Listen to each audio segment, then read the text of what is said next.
See how long that lasts. All right. As Dave Van Auken says, the red light is on, meaning we are live. What is up, everybody? Happy 2022. We've made it. MMA has returned to us.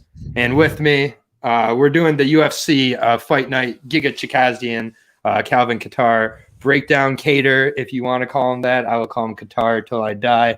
But I got a few other fights on the card, 10 other fights. But before we get started on the breakdown, I've had like 3-4 interviews on this channel. So like if you're getting interviewed on this channel, only the best of the best. Phone's not on vibrate like a real pro here. Maddie, thank you guys for joining me. If you read the description, I don't usually put in the description when I have guests because most of the time I can't rely on them. I put this one in the description because you can rely on her. She was my first interview ever back on Fight Bananas. Savage sessions never die, even if they get stolen. But either way, I'm not bitter. And no one else is going to know what I'm talking about besides our guest, Jillian the Savage Robertson, the one who won the fight that everybody's talking about with the eye pokes. She was the one who did the choke because so far I think everybody knows the name of the cheater. But without any further delay, my girl, Jillian the Savage Robertson, making her Aaron the Dog MMA debut. It's too long. How you doing, Jillian?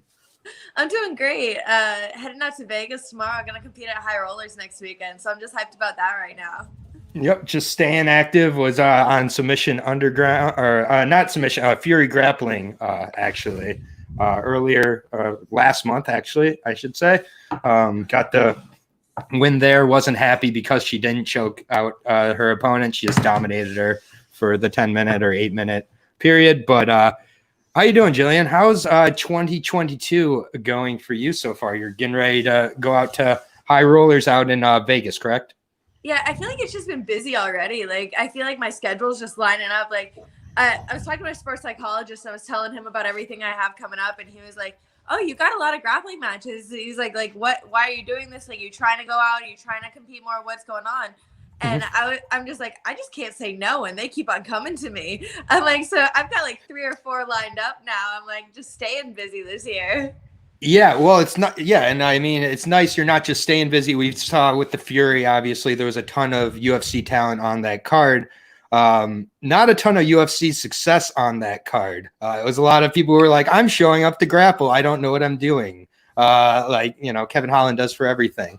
But that's a whole nother story. Alex Oliveira, we'll talk about soon. But yeah, it was you're just, you're competing on these cards, and it's like you're just taking it anywhere, anytime you can. You opened up the Fury card to the point where Fury wasn't even like featuring you on the 10 fighter featuring fighters. They're like, oh yeah, and Jillian Robertson, who, by the way, you took that grappling match on how much notice? I think that was a large part of why I wasn't featured too. I'm like, it was like less than a week's notice. I think the actual match was put together on like 48 hours notice, but they originally offered me the Danielle Kelly one, then ended up finding Carlos Esparza for that match. So they just wanted to try to keep me on the card, and we're looking for an opponent and just didn't find one until it was super close to the date. Yeah. And do you know your opponent for this Saturday? Yeah, I'll be going against Valerie Wong. She's a brown belt out of Syndicate. Okay, so we got a little Syndicate matchup here. And is there any way to watch those fights? I know that's not on Fight Pass, so I don't think is it on Flow Grappling or anything? You never even know. I have to find from other. You're like, I'm just going out there to compete. I'm not the TV guide. So grappling's going really well so far. Been busy. Fight wise, you're looking to be a little more busy than last year, I assume. Oh, yeah. I want to get in there as soon as possible. And I guess I'm just taking these grappling matches waiting. These are, I don't know, getting ready and just waiting and trying to keep busy until I do get the call. And, I don't really have much of an option. I'm like, I can talk as much shit as I want, but it's really when they want me, they're going to set up the fight. So I'm just waiting for that. Yeah, that's totally fair. Maybe if you did talk a little more shit, you'd get more fights. Maybe that's what we're missing. It's you need to take that heel turn, maybe change up the hair, maybe go Sean O'Malley cotton candy blue or whatever he had for the periwinkle. Maybe it's time. I mean, we get a perm going. I don't know, but it was really interesting seeing the end of the year, how you did end your year. You got the win, got the first round win. It's like been at least the second time in the UFC where you've gotten a buzzer beater submission, which I just think should be brought up more often. That just doesn't happen a lot. Usually a fighter can hang on for another second or two. Like these literally they can't.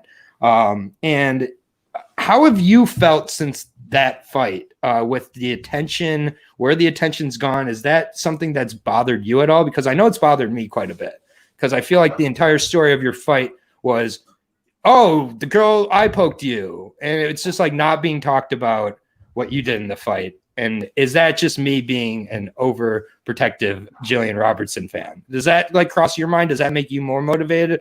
Or is it just kind of like something I'm adding to the narrative? And then Lewis, you can get some questions in too. So I talk to Jillian all the time. So, but I agree 100%. Like I wish, like, I guess in my mind, I wasn't even putting much focus on the eye poke or anything that happened. Like I was putting my focus on, I knew the fight was finished before it ended. I knew that choke, like I knew I was going to transition, how I was going to transition. It was a slick choke. I knew everything about that. I'm like, so I wish there was more focus that was put on the choke than put on the eye poke. Cause I'm like, even the eye poke didn't make much of a difference to me. I'm like, obviously I finished the fight. The only thing I'm thinking at that moment is like, ref, what are you doing? Like, do you not see this? Yeah, you let the ref off the hook that night too, because you were so nice about it. You're just like, hello, Robin. Just had to say hi to Rob. But yeah, you were so nice about after the fight, and you're just like, yeah, I was just hoping the ref would, do his job. Like it'd be nice. And it's just like, again, it's just kind of interesting seeing the response and where the focus has gone. And meanwhile, Cachuera does still have a job. So great job, UFC. Just great job not doing your job. Miss weight, cheat multiple times and everything, but out with the old and with the new. I know you don't really have much of a focus on that, and you're not going to give me a name that you have on your mind. You would, at this point, it's looking like you're pretty close to around your weight. Are you keeping kind of around your weight for a reason? Are you willing to take that short notice fight, or are you just kind of, this is the shape Jillian's in at this point, where it's like, I don't want the weight cut to be a part of my preparation. I want my preparation to be about the fight. Yeah. And then Lewis, over to you after this. Ideally, going into the fight, like fight week, I don't want to be thinking about, oh, I got to cut this much weight. I got to do this. I got to sweat this out. Like going into fight week, I'm thinking, okay, this is how I'm going to beat her. I'm going to take her down like this. I'm going to choke her out. I'm going to do this. Like it just completely 100% changes my focus. So I feel like generally I am walking closer to weight. I'm just like, I'm a smaller 25er, like all around.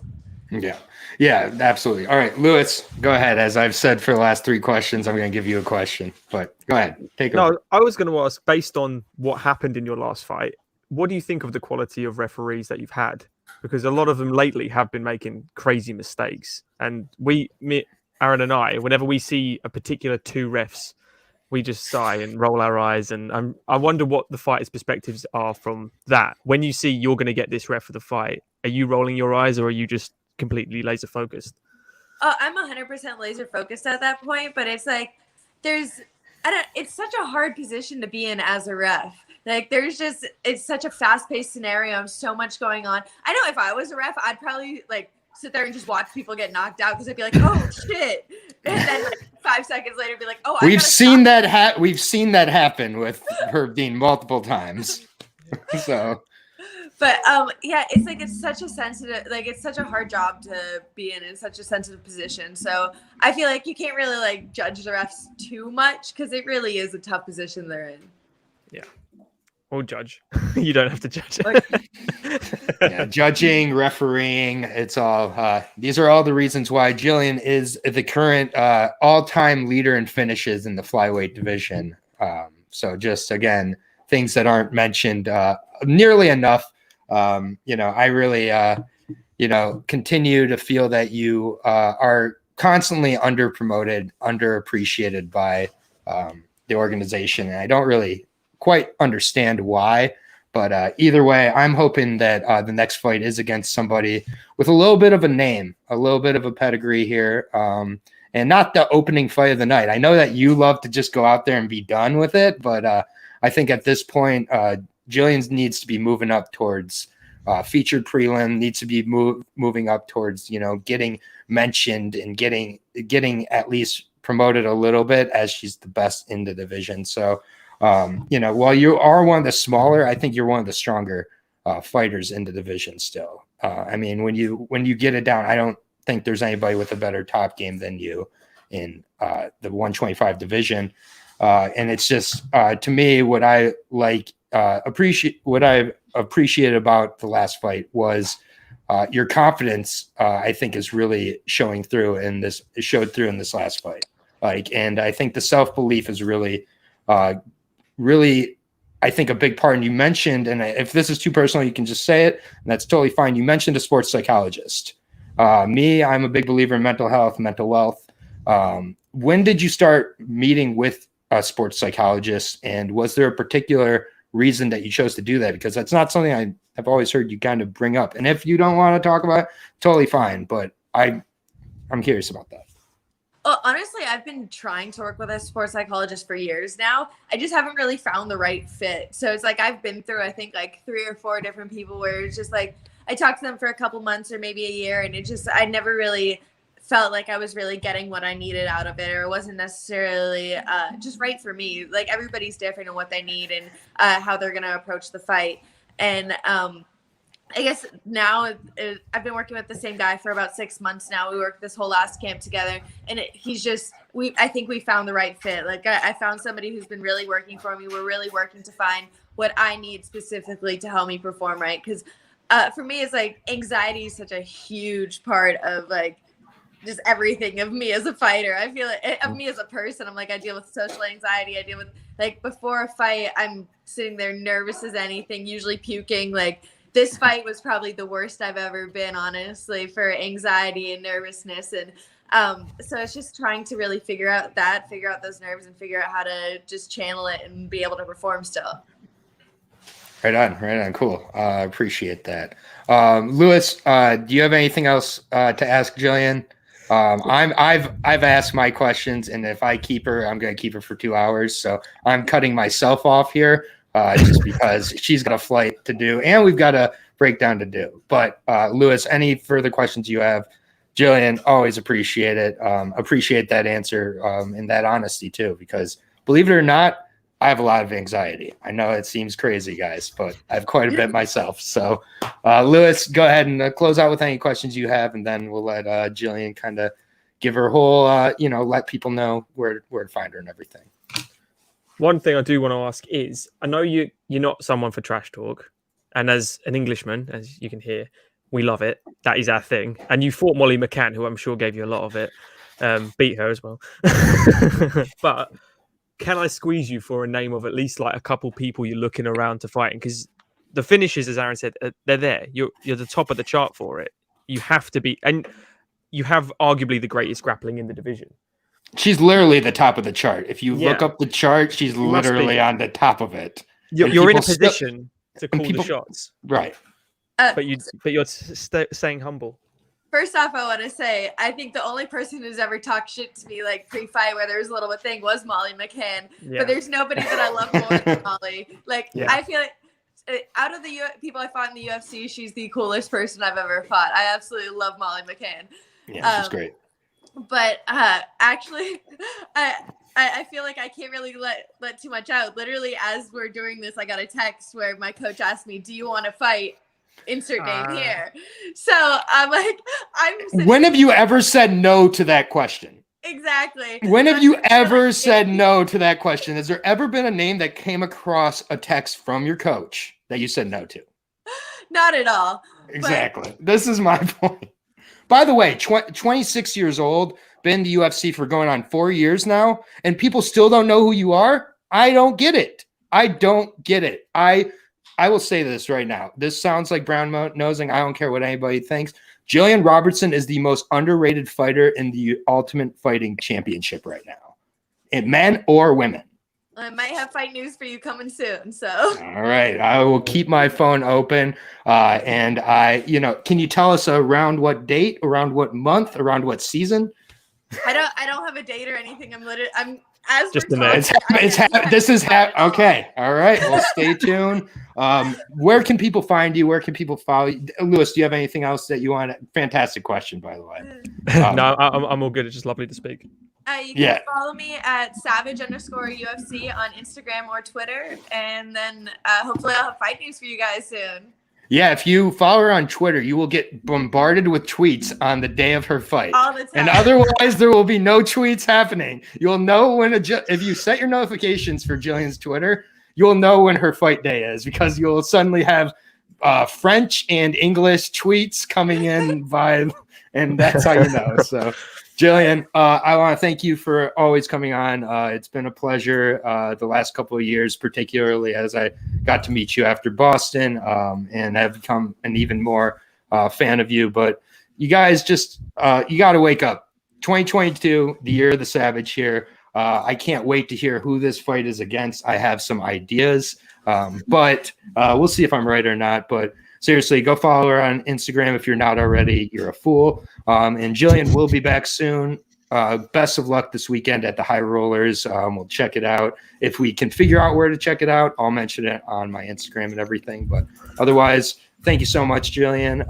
And say hi to Robin for me and all the best in 2022 for you. Thank you so much for having me. It was a pleasure. Awesome.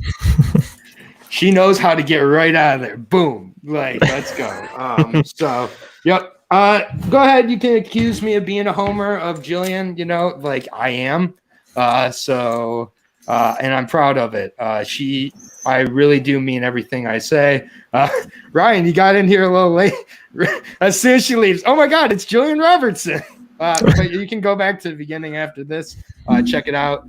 I thought that was really interesting though. We won't do a recap of the interview here, but hearing that she was the most nervous before that last fight is fascinating to me because I've never seen her look more a flawless performance. Yeah. So it just kind of shows that, like, you hear with athletes all the time, it's like, if I'm not nervous, I don't care. And it's just like, unfortunately, like, you've got to have that feeling in order to get to that level, I believe. I just think you often hear when fighters lose or have a bad performance, it's like, I never felt more relaxed. I never felt calm. Like, you're going into a fight. You shouldn't feel calm. Jillian, damn straight, she whooped that ass. And I'm telling you, like, just real quick, do you feel that my statement of Jillian being the most underrated fighter in the UFC, do you feel that's accurate? Based on the statistics that show up for her performances that she does put in, and the longevity, the age she is, it's hard to argue against it. Off the top of my head, it's a question you should throw out there because there's probably people with similar statistics that are overlooked completely. But she's definitely up there, if not. People who watch the sport still call her Gillian Robertson. Like, they don't even know her name's. Like, it's just like, and it's like, we use the M word, we use marketable all the time to talk about other things. She's also marketable. Like, this is it's just like, I don't get the way she fights is exciting. I think it's that. I think she just doesn't. Yeah, she just will not talk shit. And she just will not talk shit. Yeah. And without saying anything else, I know that she can. That's all I'll say. I know that she can. Everybody can. She definitely can. And so, but honestly, like, she's badass. I do think that Priscilla Cachoeira did her a favor, but I'm sick of everybody talking about Cachoeira and not about the choke that got. Yeah, we're talking about the poke and not the choke. And it's just like, no hooks to squeeze. It's like I appreciate Joe Rogan talking about it. Bring Jillian on the show. Like, introduce Jillian to the fucking audience. Like, have Jillian talk about it. Have Jillian, like Ariel Helwani, have Jillian talk about what the eye pokes were like.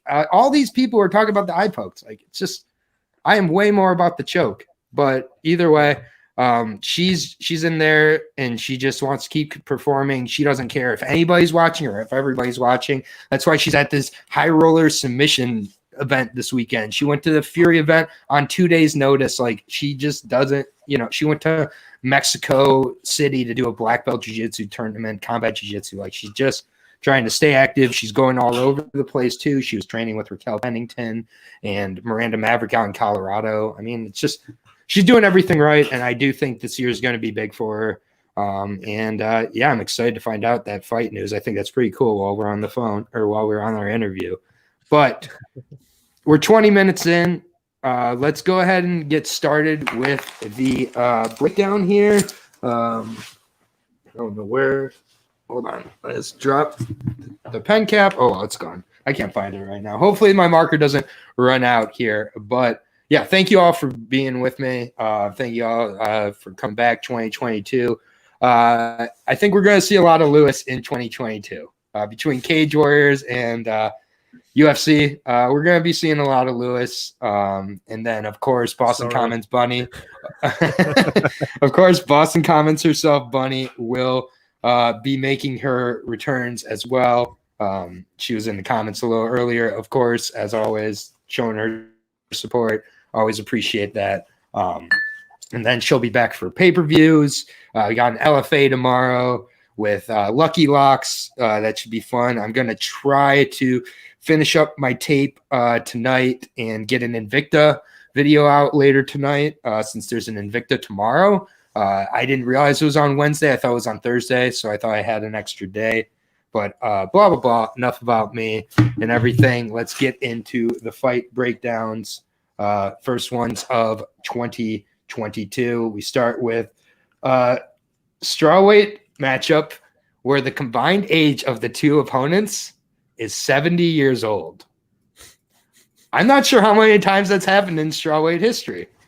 This might be the first time. It might be. Like, I'm trying to think of, like, who's the oldest strawweight? Like, is it Silvana Gomez Juarez at 37? Because she's definitely close. Argentinian here, taking on the 33-year-old Vanessa Demopoulos. So that is 70 years old of combined age between the two of these fighters. 10-3 versus 6-4. So still, like, not like crazy records for two fighters. Both appear to kind of get started a little bit later. Both have a loss to Lupita Godinez.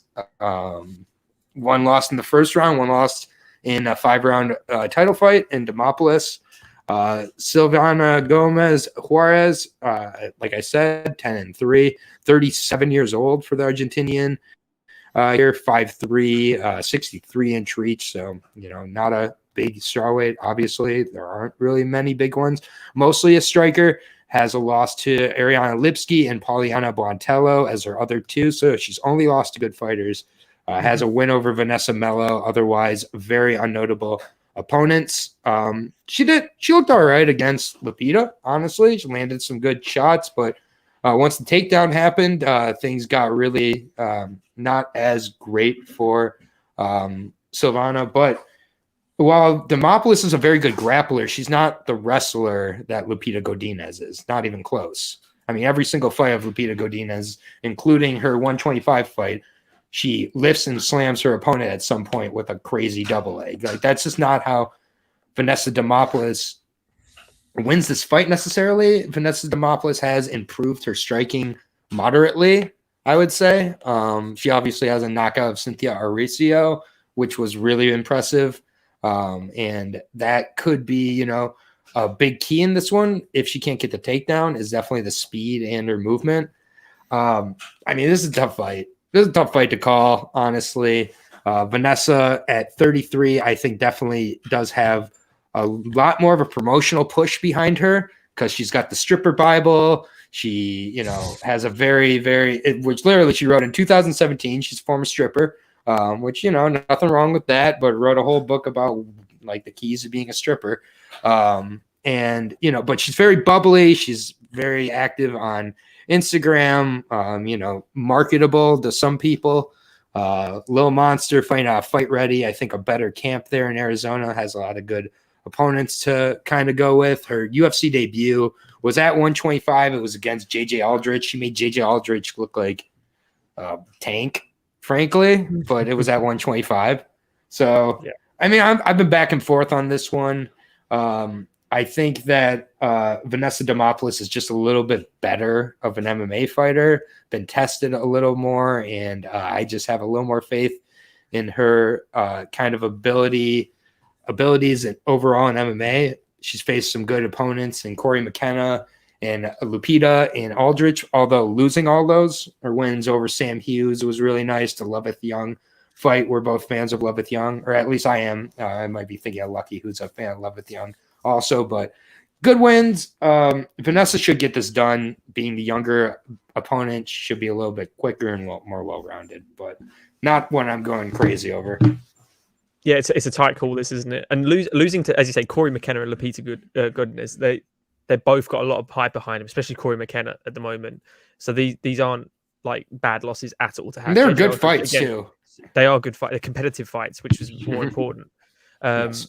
Which is why I think the record is kind of distracting a little bit, because people could easily see a record and say, "Oh, that's same as like you see Michael Johnson's record, you're like, oh, he's rubbish." He's not. So I think Silvana hasn't fought the highest competition. Granted, her losses are to UFC caliber people and people that are in there. I still favor Vanessa. Weirdly, from seeing the performances, I think you're right. She mixes things up a lot better instead of being a bit more one-dimensional like Silvana. So I would back Vanessa. Yeah, the only thing I'm a little concerned with is like if Vanessa can't get the fight to the ground, this becomes Silvana's fight to lose. It really does. Well, Vanessa has improved the striking. I think Silvana is the better technical striker. They've got pretty similar reaches. She could get it. I believe she will. Yeah, that's what I'm hoping. So it's just the wrestling is my biggest caution. It's a really closely odds on this fight. I expected Demopoulos to be a pretty decent favorite. She's only a slight favorite at -130, -110 for Silvana Gomez, nearly a pick'em. So I love Vanessa in the spot. Back down at her weight class, I think maybe some people don't realize that maybe and saw that performance against JJ Aldrich. And it's, 10 pounds for women's divisions is a huge difference. I mean, look at Rose is the champion at 115 and Valentina Shevchenko is the champion at 125. Like those bodies are so different. It's it's insane. I mean, and then go up from 125 to 135. Yeah. It's like I get it, 125 and 135 is the same for women and men, obviously, but it's different. We're going from 125 to 135 for a woman, in my opinion. And I think that's why it's made such a big difference in so many of these fighters. And I think that it'll be interesting to see how Vanessa looks. She looks like she's in good shape. She seems to be competing in a lot of grappling tournaments, which again is something I'm really starting to look at with a lot of these fighters who are staying active in between is by doing this. I think it's a great way to get used to traveling. It's a great way to get used to competitive anxiety and sharpening your skills against some of the best people in the world. So that's all I got to say about that one. There's a lot. This first card of the year, I don't know if I'm rusty or what, but it feels like there's a lot of tricky spots on this first card of the year. I think that these are some really good and interesting matchups. And second fight of the night, I think is my – what's up? Go for the name. Brian Kelleher versus Said Yukab Karakaramanov. Said Yukab out of Team Oyama was talking with some Team Oyama fighters before the podcast here. I won't reveal their names, of course, but I will say that they had nothing but good things to say about Said Yukab. This guy is legit. Uzbekistan MMA is on the map here, baby. Between him and I get Miradov had the bad performance against Mearshart, but I'm telling you, Uzbekistan fighters, there's only a few of them in the UFC, but they're good. And this is the second one here. And Said Yukab Karakaramanov nailed it there. Brian Kelleher, he's taking on here 35 versus 26. So you're going to learn so much about both these fighters after this fight. With Kelleher, it seems that kind of he's having that second or third career resurgence at this point where he's kind of been counted out a few times now. And then all of a sudden kind of shows people like, I'm not dead like he did against Hunter Azure and other fighters, which I'll get to in a second. But Said Yukab, he's a prospect here. He's 26 years old, 5'8", 69-inch reach, so has a 5-inch reach advantage in this fight. Although I think with Said, a lot of this fight, he'll be eliminating that reach by pressuring against the cage. And that's my big key there is neck protection when putting that pressure against the cage. Brian Kelleher has one of the best guillotines in sport. When you make that mistake, it takes you exposing that neck for that 2 to 3 seconds. And that's all he needs to get it figured out. Oh, yeah. And then Zarukov. I forgot about him. What up, MMA Wagers? It's been a while since I've seen you around here. Shout out to Brandon. Good to see you, man. But yeah, there's 3 Uzbekistan fighters. Zarukov is kind of the third best, though. Rather talk about Miradov and Syed. But Syed Yukub, 9-2, 26 years old, really does not fight like his record. I think he fights very poised. Trevin Jones, that was a fantastic 3-round fight, back and forth, competitive. Trevin Jones, on a huge roll on that fight. It was short notice for Syed Yukub. Yes, he missed weight, but I just think that's the result of taking on such short notice. Almost got guillotine locked in the first round, adjusted it a few times, didn't gas out his arms, and got the guillotine in the third round. So a third round finish, I think, to me is so telling. It's not like getting in there and kind of clipping them, getting that quick first round finish, surprising them. It's like really is earning it to me. And, Askar, decent fighter, probably his second best win on his record. He put him away in 40 seconds, though. Had a really good fight with Umar Nurmagomedov over in PFL as well. We've seen Umar with the UFC. He's an absolute stud. I think that Said Yukub is doing all of the right things right now, but this is an incredibly difficult fight here with Brian Kelleher to me. You've got a guy with 35 fights versus a guy with 11 fights. So that's the first 3.5 times the experience here for Brian. 5'6", 64-inch reach out of Long Island MMA. Won his last fight out back in, I believe it was August. August against Domingo Polarte. I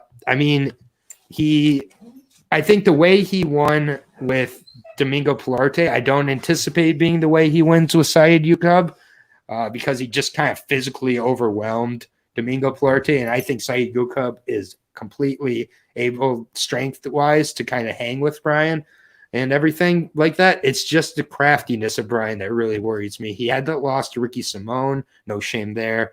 Obviously put Ray Rodriguez away really quick, and he puts away people really quick with these guillotines. So Ode Osborne did the same thing. It's like if you have not drilled his specific type of guillotine, I'm not sure what it is, but he puts you away and puts you away quick. And I do see a round where that happens. I'm going to go with Said Yukub here. I think it goes the distance. I think he learns a lot about himself in this fight. And I am going to edge with the young guy here, but I feel like people are really counting out Brian Kelleher. I just want to make it clear I am not at all. I'm very nervous about this fight. If Said wins this fight, though, shoot him into the top 15. Easily. Top 15, top 10. This guy takes a serious step up if he wins this fight. So while I really want him to win and I'm picking him to win, if he loses, I don't think it's the worst thing for Saib's career at 26 years old. No, and to back what you're saying, I'm picking Brian Kelleher in this fight. I think he's never fought anyone. Firstly, he's powerful for the weight division. Yep. Brian Kelleher hits like a bus. He is so goddamn strong for this. He snatches necks, as you've already gone through all this clinch game. He's got really good trips. He has great defensive wrestling. Showed it against Cody Stamen, so they ended up having like a kickboxing fight. And he just edged him out in that. These are really good fights. Super experienced guy. He doesn't look his age. He's still performing at a high level. I think this is one of those learning curves for Said. This is interesting. Tapio here. Yeah, Tapio's saying either Kelleher loses quick or grinds out a decision. I think the other way around. Yeah, I think it's the opposite way. I think Kelleher might get another 39-second guillotine here. Yeah. You're just like, here's one of my big concerns is that throughout the 15 minutes, if this goes 15 minutes, Said is going to be putting his neck in those positions a lot because of how he fights. So with that being said, I do anticipate Team Oyama has him fighting a little bit different with a different approach for this fight. I think he does have to make it a little more of a stand-up game. I think he does have to go a little bit away from the clinch game, at least early, particularly. but even late, I just don't want to see a lot of shooting for the double leg, trying to get the hands around and having that head on the side. I just don't want to see that. I don't want to see his neck when a guy has one thing you're always worrying about. So with Brian, for instance, it could be the guillotine. His coaches could be drilling it into him. Don't put your head that side, the other side, single legs only, all this stuff. You're going to get clipped because you're looking out for one thing. And especially, I think Brian's going to play on the inexperience. I mean, he doesn't look like a world beater right now. So you could, but he could be in the future. But I'm putting it as a learning curve. I think I like Brian Kelleher as well, so I'm going a little biased. But yeah, no, I think it's a perfectly good dog shot here, and especially at the price -160 on Saeed Yukub, +140 on Brian Kelleher. That shocks me. He's the underdog. I mean, yeah, I'm really surprised too. I think that Trevin Jones had a ton of momentum that has just been transferred from Trevin Jones to Saeed Yukub overnight. And yes, short notice is a challenge, but short notice also adds a significant advantage of the fighter you're facing doesn't get to watch a bunch of your tape and figure out what your issues are. Brian Kelleher has had 8 weeks here. I'm very nervous. I think, not a fight to load up on MMA wagers. I agree. It is. We're going to be saying that about a lot of fights on this card, man. This is not a card to load up on. I'm just going to say that first and foremost. Although when we get to some of the later fights, I think maybe you'll be surprised with some of my analysis. But yeah, here we're going to disagree. I think this is a perfectly reasonable disagreement. Our first disagreement of the year. You got Brian Kelleher. I got Saeed Yukub, Crocker Romanov. I am going to be keeping track this year of disagreements, and hopefully we do an show kind of a record at the end of the year. Sorry about Rudy who's crying, but it is what it is. Next fight here, another really good fight. I love this fight quite a bit.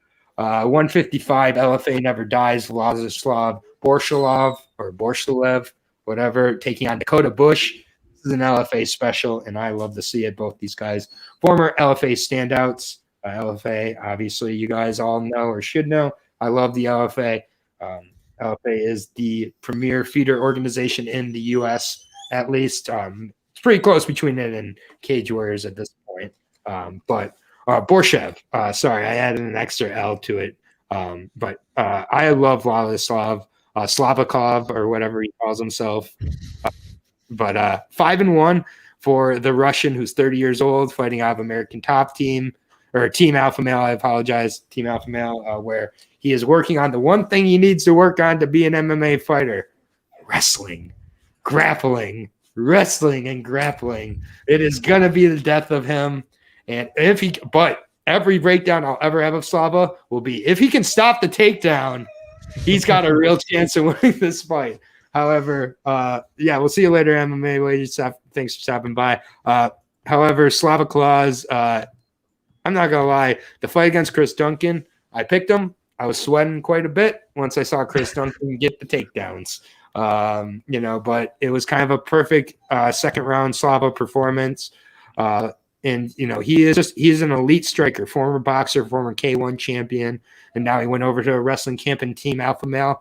I just haven't yet seen the dividends from that camp. He's been over at that camp for a little while now, and I'm not seeing the takedown defense. His get up maybe game has gotten a little better, but he gets taken down, and he's going to get taken down in this fight. The real question for me is, does Dakota Bush have the gas tank to do it for 15 minutes? Because does he have the gas tank to get those takedowns in round 2, in round 3? Because if he doesn't, he's on borrowed time, and he's getting, I think, most likely finished by Slava Claus at some point in this fight. But we saw what William Starks did. That was not a split decision. William Starks won that fight all day long. Yeah, all day long. That was a split. I don't know what they're talking about. But the fight before that in LFA with Ali Zabian, very close decision that some could have had Ali winning. Ali got the takedowns in that fight. His next fight, he faced a complete idiot in Corey Delaney, who did not know what he was doing. Kenley St. Louis actually put him down with a pretty heavy strike and got him down with the takedowns. And then Chris Duncan got the takedowns. But again, Slava won these fights, got finishes in all these fights. He's a world-class striker. His striking is so much better than Dakota Bush's. It's not even close. But Dakota Bush, Harry Bush, as he's known, that is his nickname, and his middle name. 5'2", 5'10", 73-inch reach, fought at 170 at points before. His losses coming to good guys in Bryce Logan, Jaleel Willis, and then Austin Hubbard last time out. Last time out, he tried to stand up with Hubbard. He knew he couldn't really get the grappling going. And I mean, Dakota Bush stand up, it's not the best. I get he had a head kick knockout there, but it's his grappling, it's his wrestling that are going to get him to the dance here. And I just don't know if he's got the gas tank. That's the only thing. I think that live betting Slava is my move here. I think that he most likely loses the first round to Dakota, and then by the second and third round starts to take over. So I'm going to take Slava, second or third round finish. I don't think it's a decision. I think he does end up getting the finish. I think that once Dakota struggles for the takedowns, I think that will be the beginning of the end. But I think Dakota takes the first round. I think live betting Slava in this position is not a bad idea. Yeah, it comes to it as well, where if Bush can survive 10 minutes, say, he's going to win a 29-28. He's going to spend all of his energy, all of his cardio, everything in a full defensive shell for the third round if his gas tank, because I don't think his gas tank's there for 15 minutes of this kind of grueling fight that's going to need to be. Yeah. It is wrestler v striker, and you know me, I always go with the grappler in this, but it's not just a wrestler and a grappler and a striker here. It's an elite striker and a good grappler, I would say. Yeah. So I'm going against Bush. I think it'll be a quick one as well. I think it might be a first round. After seeing his striking in the last fight, I think he knows he can get taken down. I don't think he fears a takedown anymore. I think that's why he moved to the camp.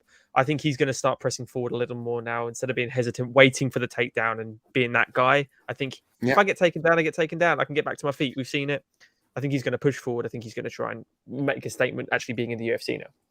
Yeah, and I swear, one of these days we're going to see that Vorshov has takedown defense and is going to be like, oh, he's sprawled!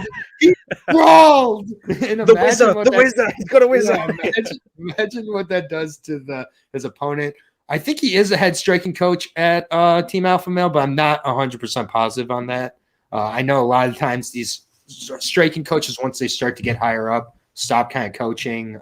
Fiziev, another example of that, not a striking coach anymore with Tiger.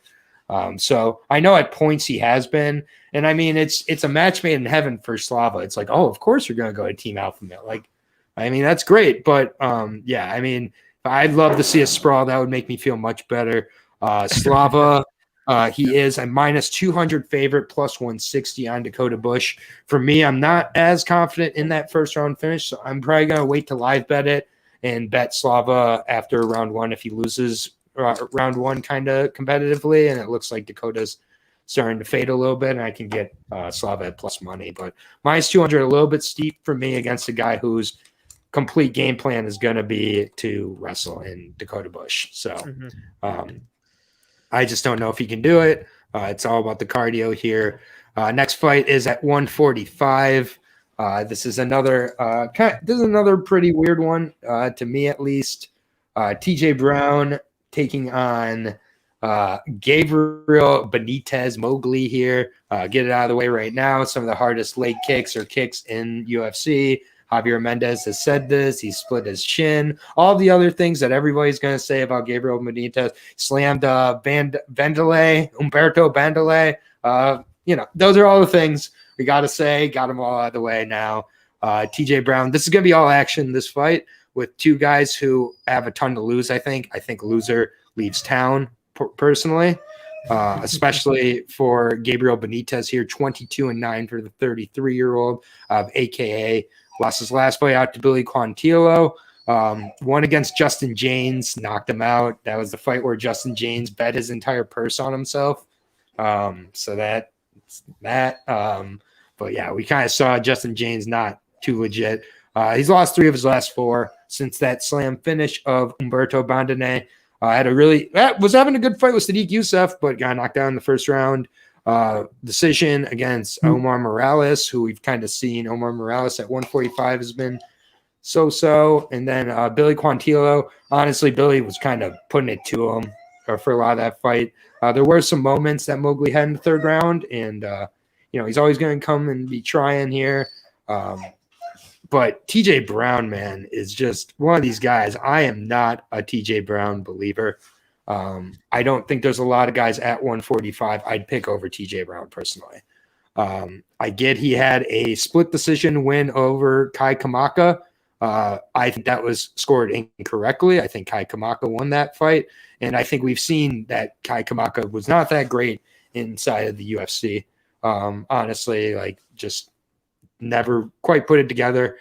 Before that, lost to Jordan Griffin in a fight he was winning, and then he got gassed about halfway through the second round because when he does wrestle, he's not able to keep it for 15 minutes. When he does, wrestle, and when he doesn't wrestle, he really struggles. Lost to Danny Chavez as well. TJ Brown, I'm not a believer at all. Gabriel Benitez, thanking his lucky stars. I think that this is the fight he gets to defend his, to fight for his job, I think, essentially. And Gabriel Benitez, I think, puts this one away. I think he puts it away inside of 2 rounds, personally, but could go to decision. Not much to add on that, to be honest, but I do agree. I think Benitez is just too much to handle for here. I don't really rate TJ Brown that highly. Again, I have him on a 3-loss streak personally.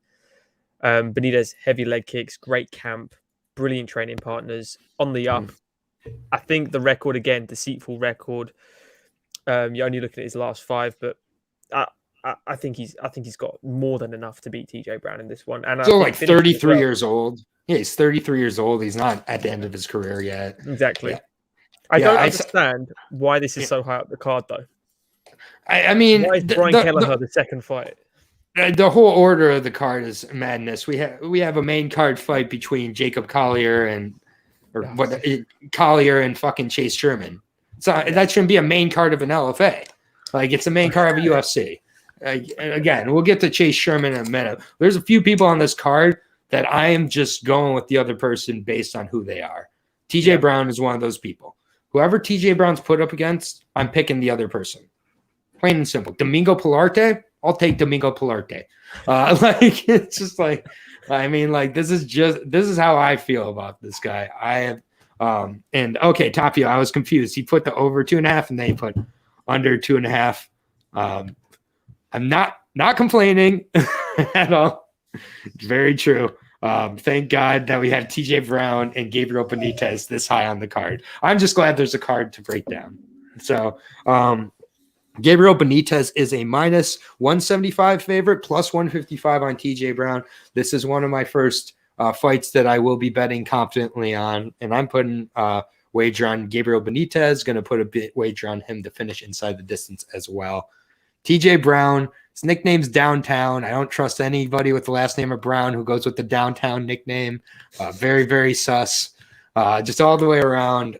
Give me Mowgli here. More fights, a better overall guy. And, this card is just low-key, a very weird card. Next fight, perfect example of that. Ramazin Brahmaj taking on Court Mcgee. Goddamn Mcgee. Good old Court. First stat about Court Mcgee, I want to say. He's had 18 fights in the UFC now. Former Ultimate Fighter winner way back in the day. Got a great story there, the Crusher. Still at Pit Elevation. Fight team. How many of those fights have gone to a decision out of his 18? Nearly all. 15 right? of his 18 fights in the UFC have gone to a decision. When you sit down for a Court Mcgee fight, you're watching 15 minutes of MMA. Period. Yeah. This dude doesn't get finished. But the 3 finishes are him finishing his opponent. He has never been finished, including by submission. Yeah. And now we're coming into a fight here with Ramazin Brahmaj, where Ramazin Brahmaj is a submission specialist. He gets backs, rear naked chokes. When that doesn't happen, he looks like he did against Max Payne Griffin. Lost, doe-eyed, unsure, uncertain. He's facing Court Mcgee here. I'm not going to put too much thought into this fight, to be honest with you. I think Court Mcgee takes the decision. Plain and simple. I think Yeah. Court McGee has seen everything Ramazine has to offer. Court McGee has not been submitted. And at some point, Father Time's going to tap on Court McGee and be like, we're all set. I don't think it comes against Ramazin Brahmaj. Ramazin Brahmaj had 4 minutes to lock in that choke against Sasha Paliknikov or whatever before he finally locked it in. I just don't see Court McGee staying in these positions. Court McGee decision, I'm not thinking about it any further. Then I won't think about it either, sir. Yeah, I mean, I would never bet against. I would never bet for Ramiz, to be honest. I think Court in this, again, more than enough in the tank. It's going to be a snooze fest, as sad as it is to say. Yes, it's going to be a Court McGee. It's going to be a Court McGee. Yeah, this is what is known in my world as a steak fight. Yeah. Usually, my steak fights tend to be female fights. Unfortunately, it's not here. It is Ramazin Brahmaj versus Court McGee. I'm going to have plenty of time. It's going 15 minutes. There's not going to be a lot of interesting moments in this fight. It's going to be a lot of grappling. I think that Court McGee's striking is the difference. And my worry is that Court McGee is so inaccurate with his strikes that's my worry. But Ramazin Brahmaj has dealt with a lot of health issues.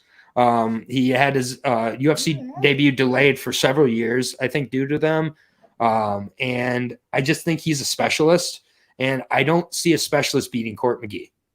I don't see a specialist beating many people in the highest promotion anymore. Yeah.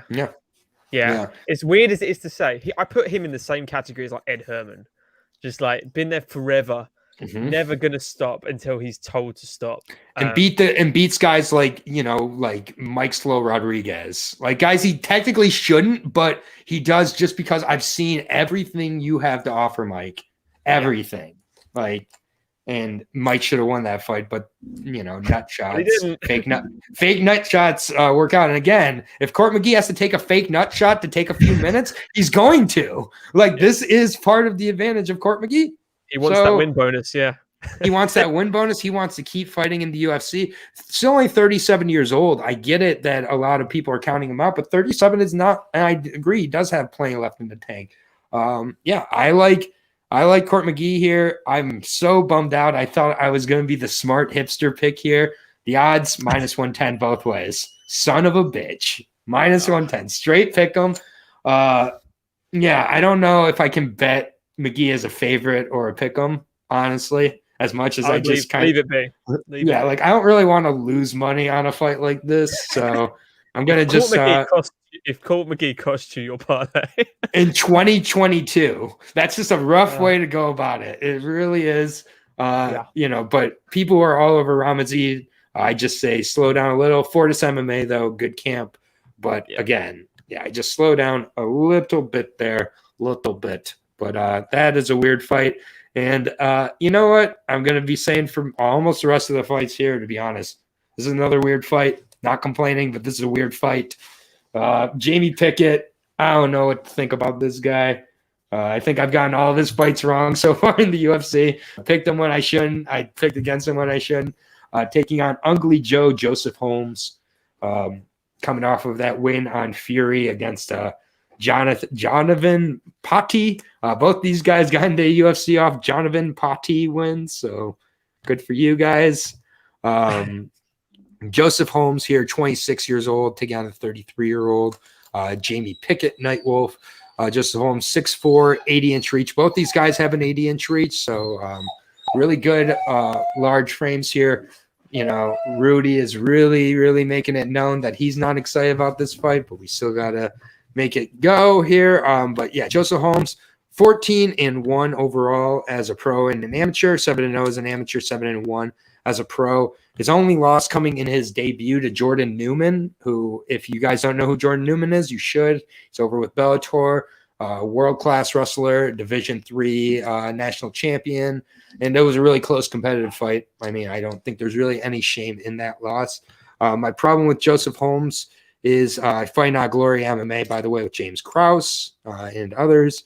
He's just not fought anybody since Jordan Newman.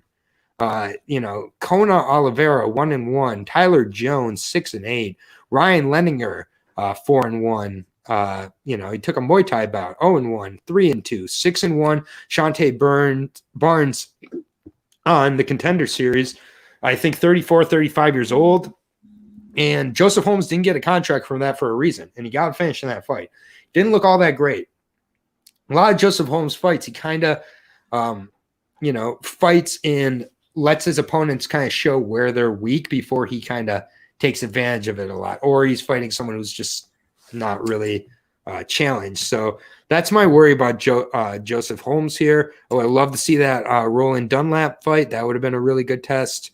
But, it's like, I'm just not sure how good he is. However, Jamie Pickett, I really don't know how good he is. 12-6, won his last fight out against Staropoli, where I picked Staropoli. Before that, I picked him against Jordan Wright. Before that, I picked him against Stefan Nchukwu. Both those I was wrong on.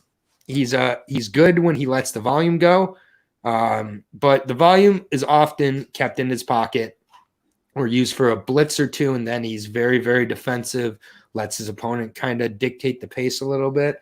I think that in this fight, Jamie Pickett is aware I'm the more experienced, better fighter, and he pushes the pace. He pushes the volume, and I like Jamie Pickett in this spot. I think Joseph Holmes, it's a little bit too much too soon for him, and I'm just not sure how good he is. I also was watching an interview with Joseph Holmes, and said he got up over 210 pounds around Christmas. And he said it's the biggest he's been.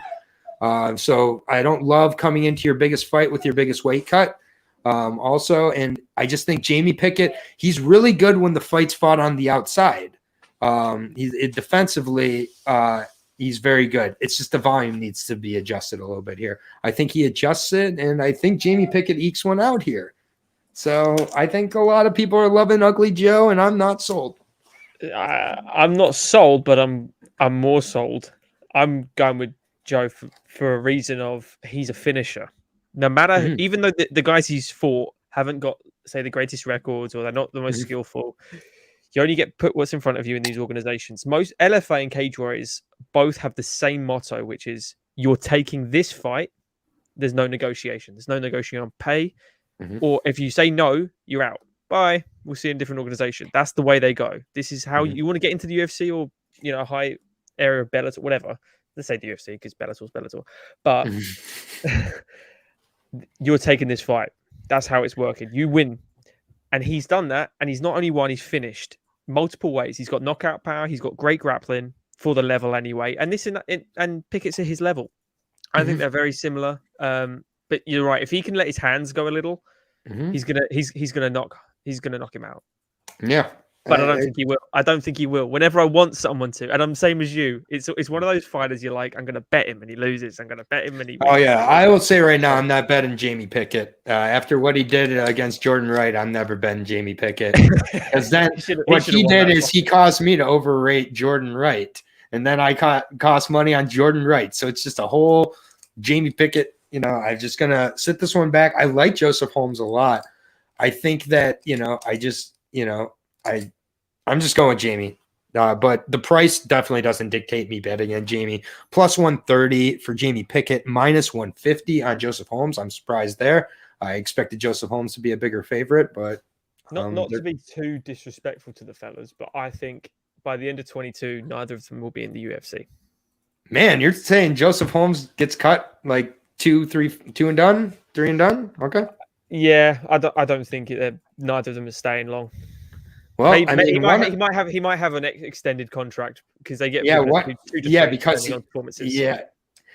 I'm wondering with Joseph because he didn't take the Contender Series contract, so this is a bigger contract that could be a factor too.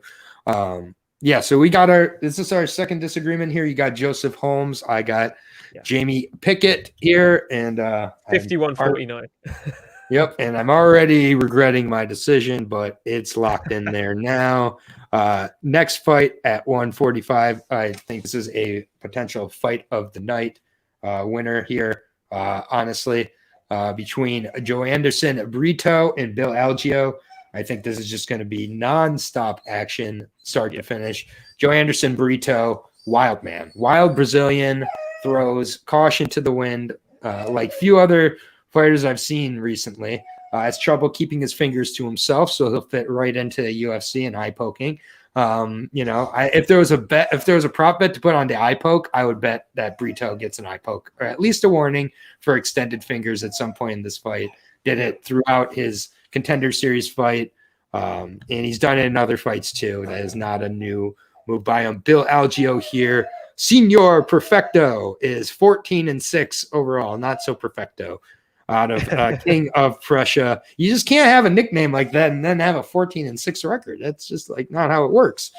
6 foot tall versus the 5'8" Joe Anderson Brito, but the reach is the same. So a 1.5 inch reach advantage actually for Bill Algio here. Fighting out of Algio MMA and kickboxing here. 14-6. Had quite a tough time against Ricardo Ramos in that fight, which I picked him over Ricardo Ramos. I was pretty confident coming into that fight.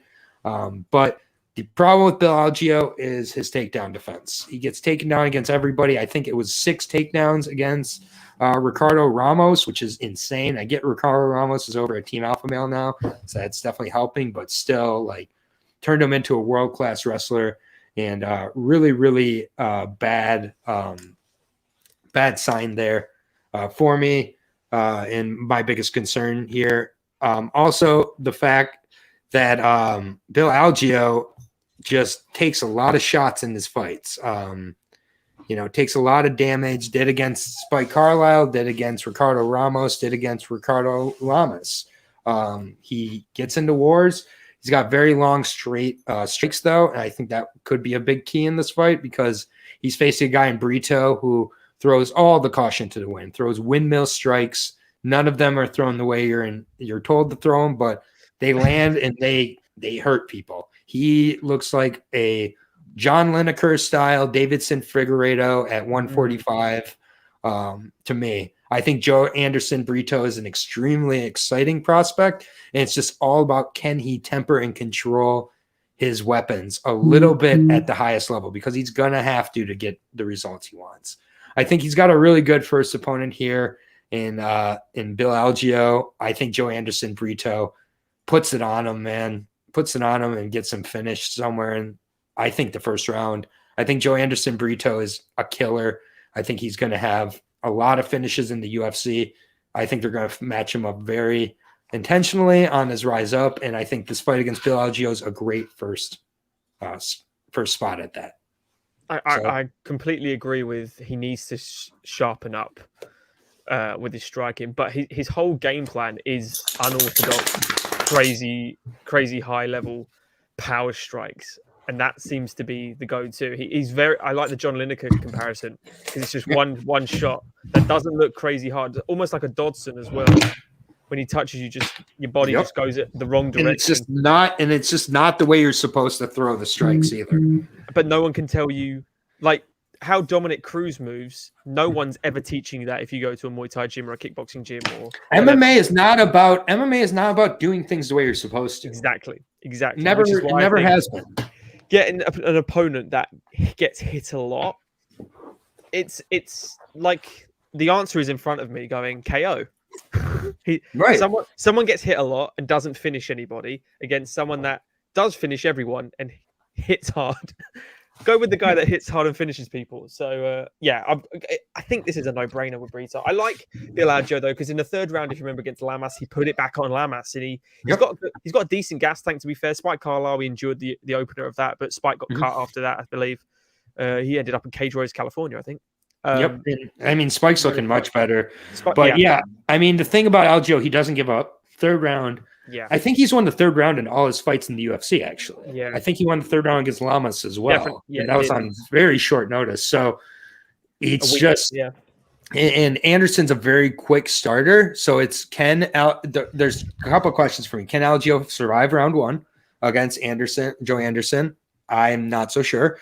And round 2, who wins round 2? Because I think round 1, most likely to Joe Anderson. Round 3, most likely to Algio. So it's all about round 2 or, it gets finished before that. So if we see the third round, it's going to be very interesting. I found the price really fascinating. These are all extremely closely lined fights. Minus 130 for Joe Anderson Brito, though. Plus 115 on Bill Algio. I guess there was one fight ago where everybody and their mother was picking Bill Algio over Ricardo Ramos. I know I was, and I was pretty confident in that one. So it might be a little bit of kind of a slingshot of going from expectations to like, oh, you're not who, yeah, I just think Joe Anderson, it's going to be really interesting to follow his career here. I think he looks like one of the hardest hitters in the division, though. 11 fight win streak, only 26 years old, like crazy potential here. Yeah. I think that there's a reason he got signed off that 29-28 technical decision against Lopez. And I'm a big believer. He's leading off the main card for a reason. I think they're putting him on there to get the round one co. Do you know what it reminds me of a little bit as well? He reminds me of, do you remember Karl Bochniak?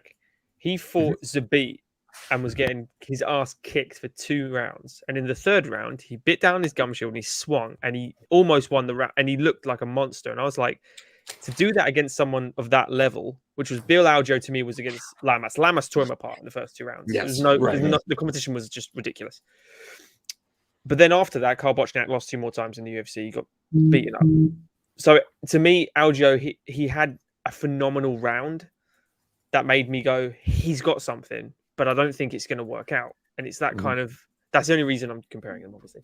Yeah, and can he kind of unleash that kind of performance before he knows that there's no choice but to do that? That's it. That's exactly it. Yeah. It needs to be happening in the 2nd round, not in the 3rd round once they're down 2018. It's like, okay. Like, and nothing to lose. You need that. Start. Right. You need to be fighting that with nothing to lose from the start. And with this fight, Bill Algio has very much a lot to lose. He's 1 fight away from being 1 fight away from being cut. I think he won't be cut if he might. I don't think they'd put him on the main card against kind of a prospect like this. If you lose, you get cut. If Jake Collier loses, do you reckon he's cut?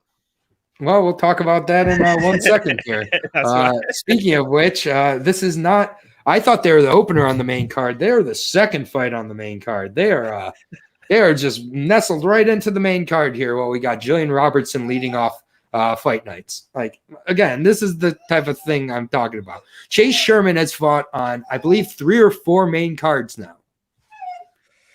Can someone explain to me why Chase Sherman, who is 3-7 in the UFC, he is 3-7. He's on his 2nd stint.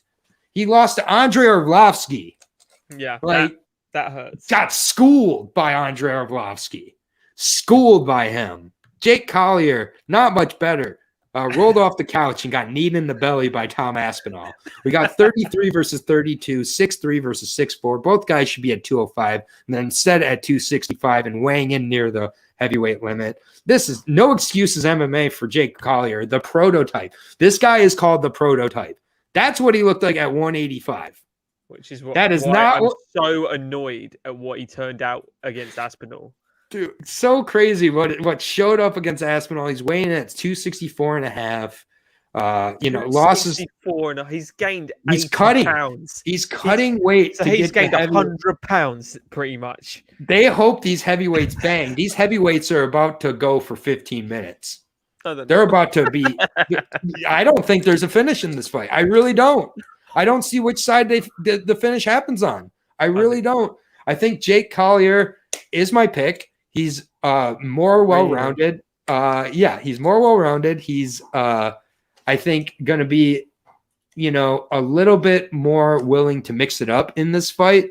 While with Chase Sherman, you've got a guy who's going to throw leg kicks for 5 minutes, then stop throwing them because he's tired. He's going to be backing up in a straight line. So, as Collier, you just need to double or triple up on your strike, and you'll reach him with one of them because he goes straight back with his head up. And he also gasses. We're going to have 2 gassed heavyweights after 5 to 10 minutes, and it's going to be close. I like that Jake Collier did win that fight against Carlos Felipe. I don't know how Felipe got the split. Jake Collier threw a lot of volume in that fight. I think landed over 150 strikes in that fight. I don't think it was even close. So he should be on 2-fight win streak. They both took on John Vellante. They're both not great. at all. But yeah, I got to go with the prototype. I got to go with the prototype here.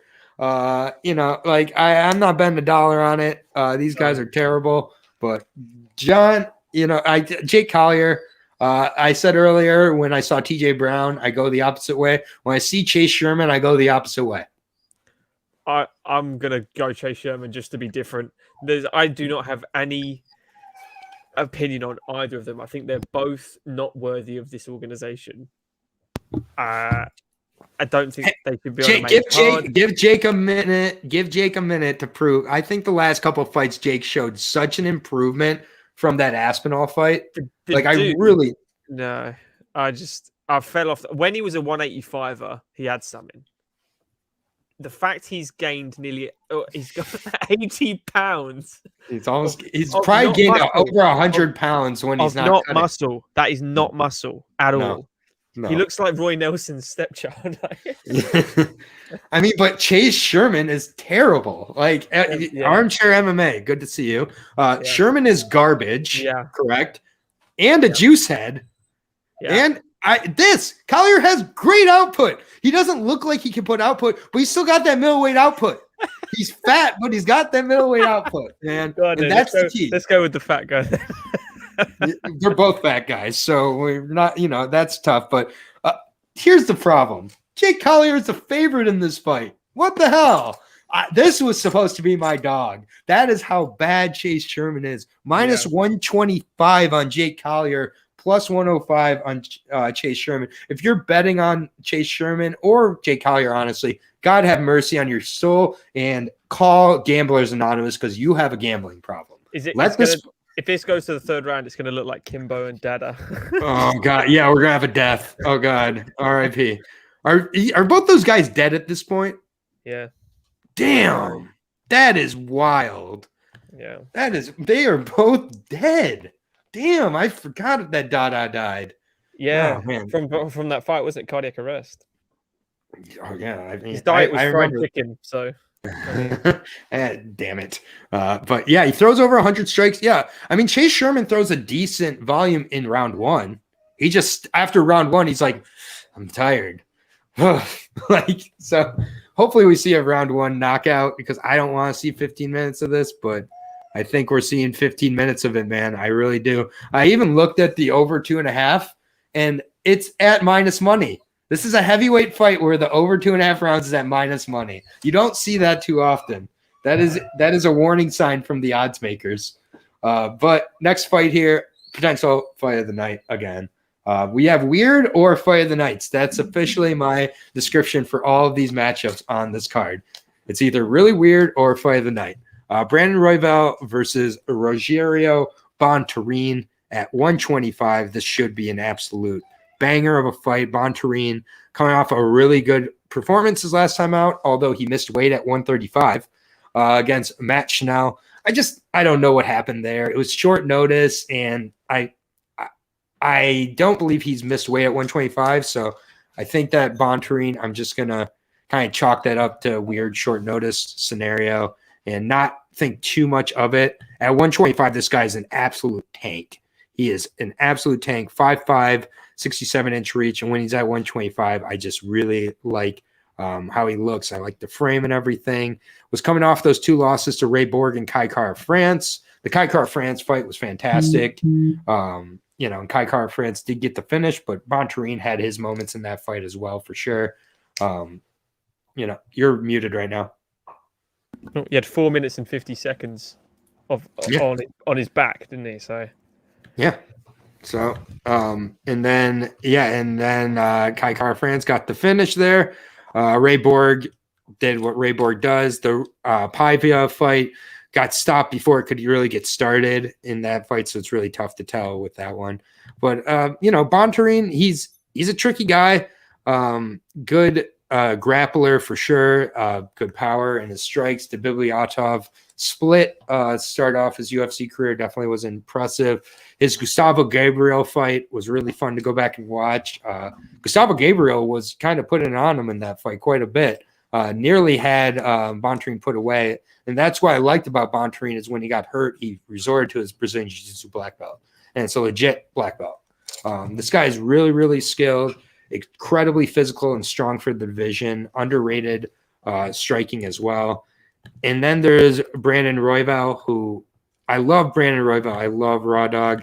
He came into the UFC like gangbusters. It was so awesome. But yeah, I have a real problem with how he throws himself into the fire. He really puts himself in harm's way, and sometimes it works out. But I just think that against a guy with the power and physical advantages that Von Turin's going to have in this fight, it's not going to look good for Brandon Roybal. We saw with Tim Elliott, you can get away with a scramble fest for 2 rounds. With Kattar France, you got to make him grapple. So he started to make him grapple and got him really confused and overwhelmed him. With Von Turin, that game plan is not going to work. Von Turin is a legit black belt. He's going to be stronger and a better wrestler, better in the clinch. So it's going to come down to Roy Val being able to move around and use his striking, I think. And I just don't have a lot of faith in that. His last 2 fights have been to Moreno and Pantoja. So, losing to the best of the best, but he wasn't exactly competitive in either of those fights. That's the thing. Like he wasn't really, he just looked in a way higher ability. Roy Val needs to hope that this gets into the 2nd and 3rd round and Von Turin struggles with the cut and the cardio becomes an issue, because then maybe the scrambles start to happen. The black belt turns into a brown belt or a purple belt, or maybe, a blue belt, like, cardio can do for certain fighters. But I really like Von Turin in this fight. I think Von Turin's in a much better rhythm, and I just don't love where Roy Val puts himself in these fights. I think he could get knocked out in this one. Honestly. He could get knocked out or choked out. And they both are very good grapplers. Killer be killed, for sure. Roy Val to me is a 125 version of Tony Ferguson. That makes sense. Very scrambly, rolls into all the dangerous positions and luckily gets out sometimes, or snatches a neck or grabs an arm or whatever. Roy Val has the potential and ability to finish Von Turin, not just win, to finish him. Von Turin he leaves himself completely exposed. His gas tank is crap, in my opinion. I think it's really bad. I think after the 2nd round, he slows down dramatically. Against Kattar, Kattar was defensively brilliant for 4 minutes that fight. He knew I've just got to wait to the 2nd round now. He got him off and landed a shot. He didn't hit him with the cleanest punch in the world. He hit him because the guy was exhausted, and that's why he fell down so easy. But Brandon's lost to 2 of the, in my opinion, Pantoja, Figueiredo, and Moreno are the 3 best in the division. Pantoja especially, I really rate him, but he wasn't competitive, and that's why I'm like gatekeeper level. Von Turin looking this to me. Von Turin's going to win. It's going to be early. Roy Val's going to win. It's going to be a grind fest, and that's the way I'm looking at it. I'm favoring Roy Val over a decision because I don't trust Von Turin's gas tank. But if maybe Roy Val's able to backpack him a little bit, like in the 2nd and 3rd round. Exactly that. Maybe go for some rolls on the floor. Scrambles, make it crap, make it weird to watch. Only he. I will say with Von Turin, it seems like once you lock in a body triangle on that box of a frame of Von Turin, it seems like that body triangle won't go away for the whole round. Like he's like Roy Val. If you body triangle Roy Val, he'll just like squirm around and But like Von Turin, it's like I'm huge. Like when you have me stuck here, like I'm gonna be stuck here especially once I'm tired.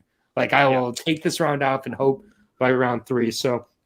Yeah, I think this is an interesting one. So you got Roy Val in this fight? I've got Roy Val based. I think he's a smarter fighter. I know he's lost his last 2. I think he only lost to Moreno he lost to. I only think he lost though because he popped his shoulder against Moreno. I know it's hypothetical. Pop the shoulder, goes 2nd round. You don't know what could happen. I think he's a more. I think Von Turin chases the finish a bit too heavy. I think that's what he did against Kattar anyway. Not gonna hold that against him the rest of his career, but it was a big telling point because of it's the opponent. Yeah, and he had to guess against Schnell, but that's with 12 extra pounds on him because he did miss weight. Exactly. So you can't really judge Kenny. It's really at 120. Kenny at 125. Seriously dehydrated. The cardio, I just don't think the cardio's there, and I think I'm going to base the whole fight, especially flyweights, on cardio at this rate. Yeah, that's totally fair. Honestly, I'm going to switch my pick over to Roy Val. I don't do that a lot, but honestly, I do really envision the cardio playing more of a factor. So I know it's not a great look for a host to like instantly switch like that, but like I switch picks, like you should. And this is one that I think is very close. I do like a lot of the skills of Von Turin, but yeah, I think I'm going to go with Roy Val as well. I can definitely see a spot where he loses the first round, but Von Turin was pushing so hard for that finish that by the second and third round, it becomes a different fight. So this I'm going to go with, will tell us a lot about both guys. Yeah, I'm going to go with Roy Val. Obviously, switching my pick right here. I'm not betting this one. I'm going to just leave this one alone. Roy Val is a minus 170 favorite currently, plus 145 on Von Turin. A little surprised it's that wide, honestly. But considering that all of Roy Val's wins so far in the UFC have been as underdogs. So it's kind of interesting that he's nearly a 2-1 favorite. But either way, I am going to take him ever so slightly. I think this is a really close fight, and it's all about power versus cardio. It's like which one is going to take over. And by the way, we're going to do the next fight here, and then we did get the announcement for the new co-main event. Andre Fiallo taking on Michelle Pereira. Is it Pereira?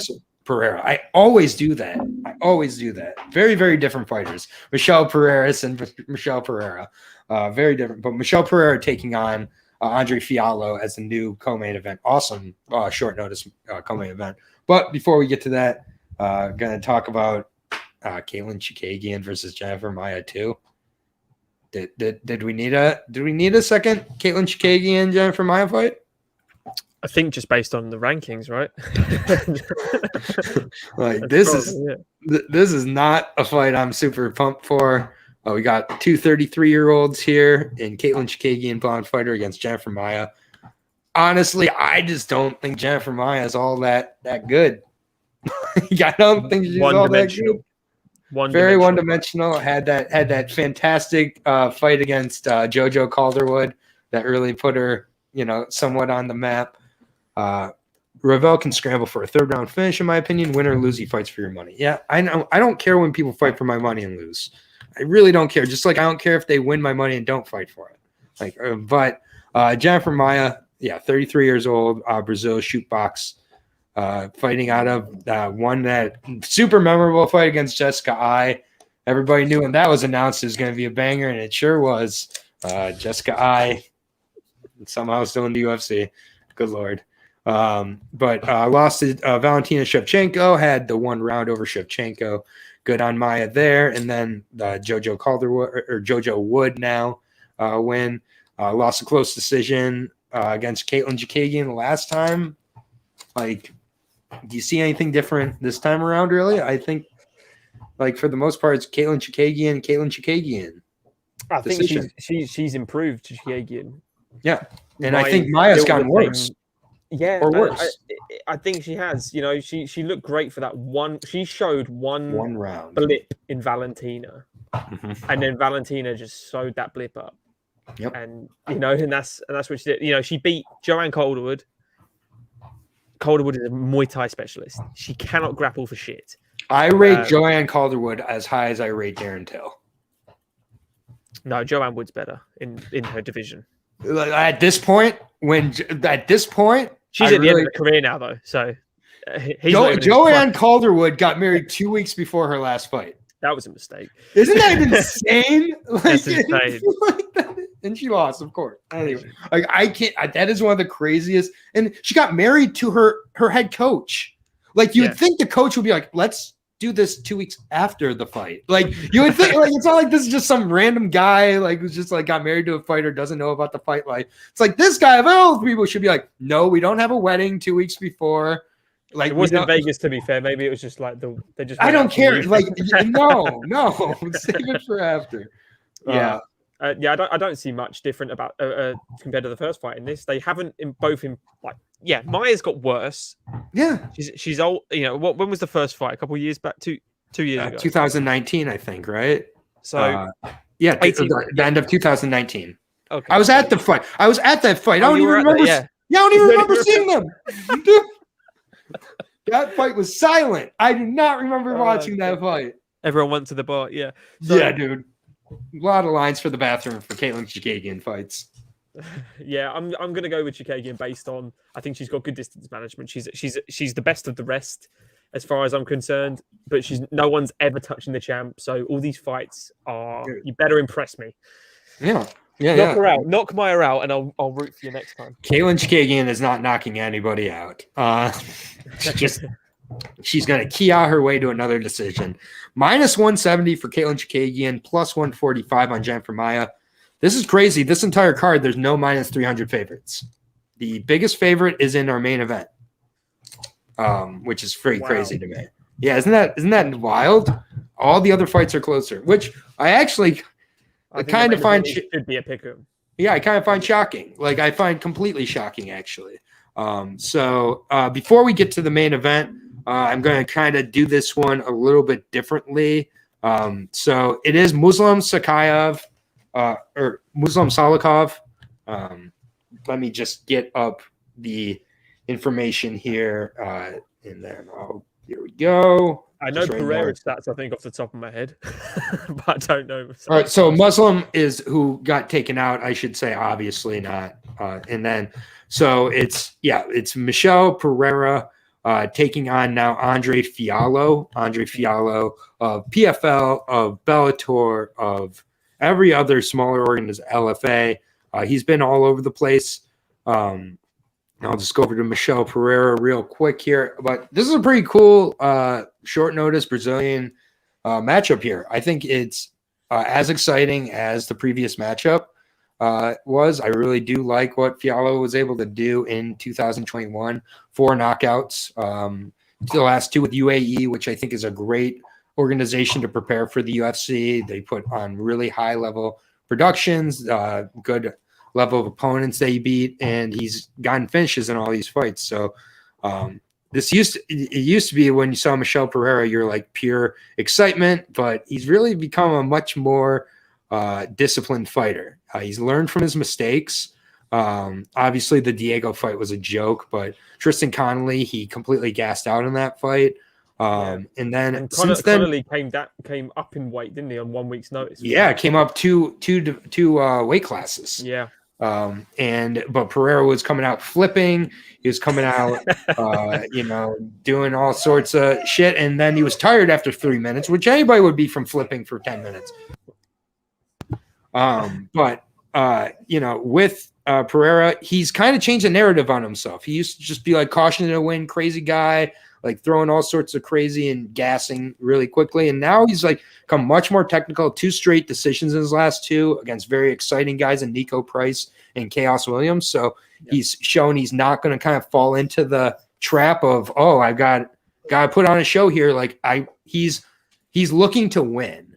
And that's the number one thing I can say about Pereira right now is he's not looking to Johnny Walker it and make a show and win or lose, but make a show or whoever. Like he wants to win fights right now. He's going to do whatever he can. He's using much more grappling lately, being much more cautious with his strikes and everything like that. And then he's going up against Andre Fiallo, who is 14-3, so about half the amount of experience here. But 4 fights in 2021, 4 finishes for Fiallo, who's only 27 years old, getting into that prime. He's at Sanford MMA, so he's getting good rounds in with good fighters. Beat Stefan Sukulik by first-round finish in his last fight. Stefan Sukulik got robbed against Dwight Graham and then got cut from the UFC. But Stefan Sukulik, not an easy guy, definitely not an easy guy to put away. Fiallo put him away with relative ease. Last loss was to Chris Curtis, last loss was to Antonio Dos Santos Jr., I should say, with LFA. It was a decision. Not a great loss there, but before that, the Chris Curtis loss, what he just kind of had it put on him and showed, I think, the blueprint for how you beat Fiallo. You have to work, especially he struggled with the southpaw stance of Chris Curtis. The straight left was coming through over and over again. Pereira is a southpaw fighter, has a very good straight left. I think that it's about Pereira keeping up the volume and mixing up the grappling, which is what he's been doing his last couple fights. I think Pereira keeps fighting the way he does. I think he puts it on Fiallo, and I think he gets a finish somewhere in the 3rd round. I think that it's or second round possibly as well. I don't know. Second or third round. I think the first round is a little bit of a feeling out closer. And I think Michelle kind of keeps pushing up the pace a little bit. And I just think Fiallo works well when he's the bully, but does not work well when he's bullied. He's a good hammer, not a good nail. I mean, my one thing I want to see a Pereira fight live before, you know, he retires. I do want to. I don't think that's going to happen. I don't think he's coming to these shores, and I don't think I'm going over there. But I love Pereira. I mean, it's hard not to. He's so entertaining. He's a ridiculous physical specimen as well for that weight class. He's almost like the Paulo Costa kind of physique for the weight. He's on a 4-fight win streak for me. The Diego Sanchez fight. Obviously. He should have finished him, to be fair, in the first round. That's on him. He's got great grappling, extremely good distance management, and clever striking. Super unorthodox, obviously. And as you say, in the last fight against Nico, he tightened up because Nico is also unorthodox. That could have been the wildest fight we've seen in a while. But actually, people were predicting it was quite tame. It was quite tame, wasn't it? And still, Pereira's only 28 years old. Yeah, he's got a lot of miles left, and he's got a very experienced record. He fought a lot. He fought like 6-7 times a year for a couple of years. So I like him a lot in this fight. I don't know a lot about Andre. I'll be honest with you. You know a lot more about him than I do. Andre's very good. He's a very good striker. Yeah, very, very good striker. Do you think he can hurt? I have not seen Pereira even hurt. I've seen him gassed. Tristan Collier didn't hurt him at all. He just gassed him. No, I don't think so. No, I don't think so. And I think that, I just think the experience, short nose for Fiallo might be to his advantage, though, because I think it might cause him to realize, throw caution to the wind, first round, finish, or go on to lose, get finishers. Like, I have 5 minutes in me to really get this finish. Yeah. And if he goes in like that, he could blitz him and be the first to hurt him. But I think that Pereira probably will be one of the biggest favorites on the card here, frankly. I think that the co-main event and main event are going to be like two of the widest odds-wise on the whole card. Pereira's probably going to be the biggest favorite on the card, though. But Fiallo, 4 straight wins in 2021, all by finishes, including James Vick. Now that is what is it? No. There was a point where James Vick was really going to be Justin Gaethje. Up until Justin Gaethje, he was the fucking man. I picked him against Justin Gaethje. So did I. How silly do we look? Jesus, but hey, you know what? This is part of the game. We make our picks, we get them recorded, and sometimes we're gonna make a incorrect pick. But that is the co-main event, as far as I know. Still, moving on to a fantastic main event here. Another one that could really be fight of the night. We got Giga Chikadze taking on Calvin Kattar, who has been just, I think, unfairly counted out here. I think that, last year, Calvin Kattar had one of the worst beatdowns of the year. It was, I think, in the first card of the year. Wasn't that against Max Holloway last year? And now he's in the first. So he had the first card of the year last year, main event. Did not turn out very well. Didn't fight again in the entire year, which I am very glad he didn't. I said after that fight he needed to take 8 to 12 months off because his corner would not throw in the towel. What the hell? And now that's what happens. You don't get your fighter to fight for the whole year because he didn't protect your fighter. But now taking on another striker, man, and Giga Chikadze, very different fight striker from Max Holloway. Very less well-rounded than Max Holloway. And I believe this is Giga's first 5-round fight in MMA. Second. Barboza was the first. Barboza was the first. Fight night.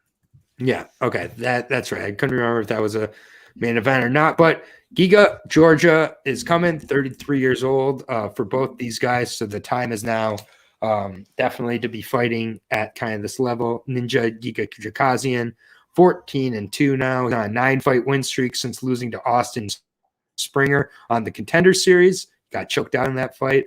King's MMA product. He definitely seems to have started to really piece it together. Started out his career with some split decisions where he, I think, still was very worried about the takedowns, worried about the overall MMA game, caused him to quite be kind of hesitant with his striking. And yeah, everything like that. And just, I just think that with Giga, he has gotten better and better. The wins have gotten a little bit better, but I'm still just not sure about Giga against the best of the best here. He's beating Cub Swanson at a very late stage of his career. He's beating a guy in Edson Barboza at a late stage in his career, and a guy in Edson Barboza that I don't think, exactly is going to cause you to overthink it, mix it up very much, and you kind of know what you're getting with Barboza. So to where it turns into a K1 kickboxing fight. So it's Giga versus Barboza in a kickboxing fight.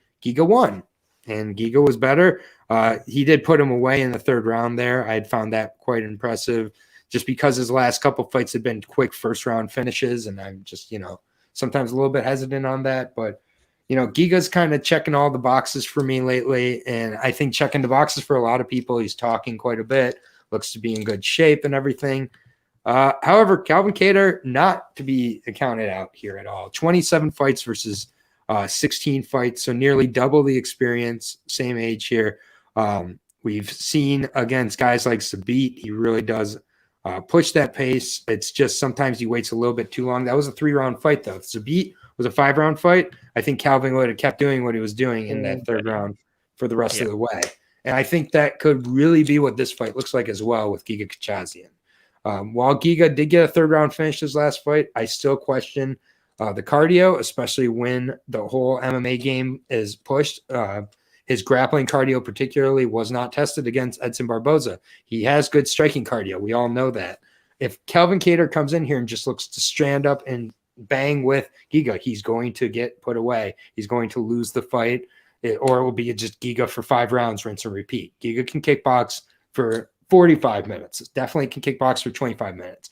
I don't know if he can put together the full MMA game for 25 minutes. Kattar has done that. Kattar took a proper amount of time off. That year off, people are using that as a discredit. That is a huge plus for me in this fight. Yes, Giga's been fighting, but he's been fighting guys like Jamie Simmons, fighting guys like Cub Swanson. He hasn't fought anybody, I think, at the level of Kattar lately. You could argue Barboza, but even in that fight, I just think a little bit that, we're just discounting Kattar a lot here. With Giga, he's the biggest favorite on the card here. And, I just think that you're going to know if your gas tank's there or not with Kattar. And we might see the first 2 rounds of Giga looking heavenly. And then all of a sudden start to see the wheels come off. And there's a 3rd round, a 4th round, a 5th round. Giga's 2nd, 5th round fight, he's never been past the 3rd round still, which it's holding a little bit of his success against him with Barboza, but still. This is one I have started to go back and forth on, however. I really do like Kattar, and especially at the price. I think the price dictates that I'm most likely going to have to bet on him, but I don't know. This is a really close fight. It should be a pick 'em. It really should. And as a result, I'm wondering if I'm overreacting to the odds and wanting to go with Kattar a little bit here. My worry with Kattar is that if this is too much of a stand-up bout, we might see another Max Holloway type of kind of beatdown where he's just technically not the better striker and he's just on the wrong end of a lot of these shots. Giga, very good at controlling the distance also. I mean, he throws oblique kicks to the legs a lot, check body kicks. He really does do good with the distance here. If this is fought at Giga's pace, we're seeing 25 minutes of, I think, a pretty frustrating performance out of Kattar. But I think Kattar knows that he has to change the pace up. It has to change up the game plan here. I'm back and forth on this one. It's not one that I'm extremely confident on. I am going to go with Giga. I am going to go with Giga by decision here. I think this is going to be a close one. I think it's one where neither fighter is extremely confident going to the cards. I think it's going to be very close. It's a 3-2 type of decision for me, one side or the other. I think Giga just edges it out a little bit here. Kattar being off for a year, we don't know what we're going to see coming back. Hopefully we do see a rejuvenated version, but that Max Holloway beating is a career changer potentially, even though he took off a year. So that's one thing we really got to see here. But he's coming off of Max Holloway, and Giga's never faced anybody close to Max Holloway's level. So it's close. The odds are completely wrong here. Giga minus 250 favorite is asinine. Plus 200 on Kattar. This should be a pick 'em, but I'm going to go Giga decision. And I've been back and forth on this one, as you know. Yeah. No, I was back and forth for a while, but then I made my full video on it. So I did so much research into this fight, and I am a big Kattar fan, Kattar, whatever you want to call him. The one thing that I think, well, there's a couple of things. One is the cardio. We know he goes 5 rounds. He doesn't slow down. If that's a beat fight, I said it on my video instead of referencing it. I'll go on the video if you want the proper in-depth thing. But basically, if this goes past 3 rounds, he picks up the pace. He's very, very Holloway in that sense. He increases the striking output later rounds, which is bizarre. Normally you slow down. He does exactly the same thing Max is. The beatdown from Max is one thing, but people are forgetting how good Max Holloway is. I don't care what anyone says, he beat Volkanovski that second time. He is the champ to me still. He is the man to. I don't think Volkanovski is the man to beat. I think Holloway. If you beat Holloway, you are the man in this division to me. Giga, people are getting really excited about body kicking an old man cub and a compromised Edson Barboza who's taken chairs to the head, essential damage. Before that, he scraped past Jamal fucking Emmers and Brandon Davis. He scraped past Omar Morales took him down. Even Erwin Rivera was a very close fight. All these fights, he's so one-dimensional and he has his hands so low. One thing Kattar likes is stepping in. He likes getting close. He's a long-range fighter. It showed it in Jeremy Stevens. He gets a check left hook going. He steps in with an inside leg and he hits an elbow. He likes getting in close. He's going to make this dirty. This ain't going to be a pretty boxing fight. He's going to be very aware of the body kicks. But one thing he showed against Max Holloway is, man, he can take a punch. He can take 455 of them. Right, and that's the problem, is if he does that for the first 3 rounds, it doesn't matter if he puts it on. Giga's output isn't Max Holloway's output. And that's the way. He's a technical striker, whereas Holloway is an output striker. But the real key for you is that Kattar takes one of the first 3. Because I think Kattar finishes him. I think Kattar finishes. Nice. I think Giga's all talk. I think he's a very good kickboxer. MMA though, but and that's it. Tell me someone he's faced that is a good level. Omar Morales, people said, but it was 10-0 coming into that. Omar Morales had 7-inch deficit on him in height and reach. Right, and also Omar Morales never does takedowns. Jamie Simmons, they brought in he wasn't in the UFC. They brought him in to fight him. Like, these are just no one was hyped before all of a sudden he body kicks Cub Swanson, who was cutting a lot of weight he had a bad weight cut. Edson Barboza, that's the only impressive one on for me. And Edson has taken 100 punches to the head at this point, like significant. He's been finished multiple times. It's not the old Edson. My worry is that Kattar has a total of 2 submissions on his career finish. I'm not worried about submission. I think he'll finish him striking. I think he'll outstrike. So you think he puts him away by KO? MMA striking is different to kick. Khalil Roundtree versus Sakai. Gokhan Sakai. Gokhan Sakai, yeah. How's it? Sorry, yeah. Oh, Gokhan Sakai, not exactly ever. No.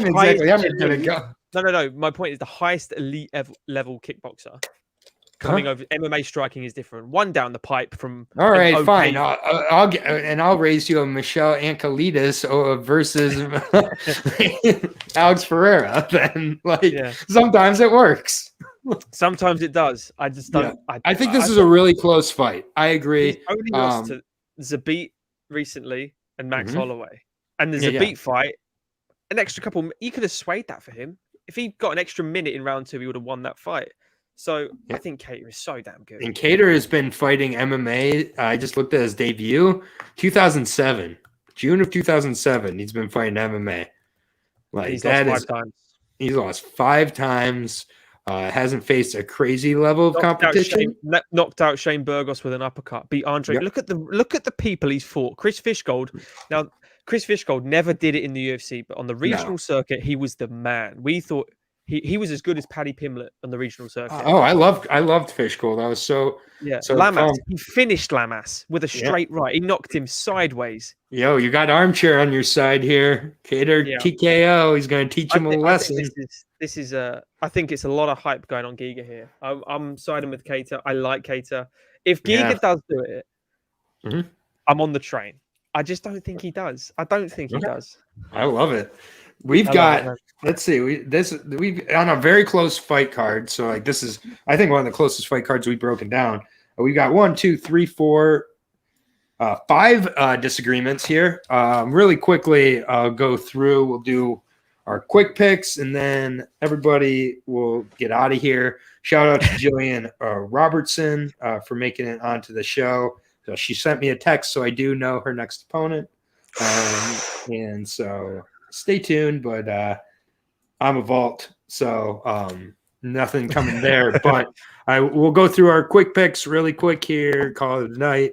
It's been good to be back. I will be back tomorrow around this time with Lucky Locks to do the LFA breakdown, and hopefully later tonight I'll be able to put out at least a quick video on Invicta, but I want to make sure I have something to say before I do it, not just say it to say it. But starting at the top, we both got Vanessa Demopoulos in the opener at 115. Second fight, I have Saeed Yukub Karakarmanov, and you have Brian Kelleher. Next fight, I have Slava. You have Slava? Okay, we both have Slava in the next fight. I'm very nervous about that fight. Next fight, both of us definitely have Gabriel Benitez. It's one of my more confident picks on the card. To be honest, next fight, Court McGee. We're both on Court McGee. Go make your coffee. Yeah. Yep. Make your steak, your coffee, whatever you need. Next fight, I'm reluctantly on Jamie Pickett. You've got Joseph Holmes for disagreement number 2. Next fight, Joe Anderson Brito versus Bill Algio. Joe Anderson all day long, baby. Let's go. Let's get the Brazilian prospect a W here. Next fight, Jay Collier, Chase Sherman. I got Jay Collier. You got Chase Sherman. One of us is going to feel horrible. The fight I do not care about.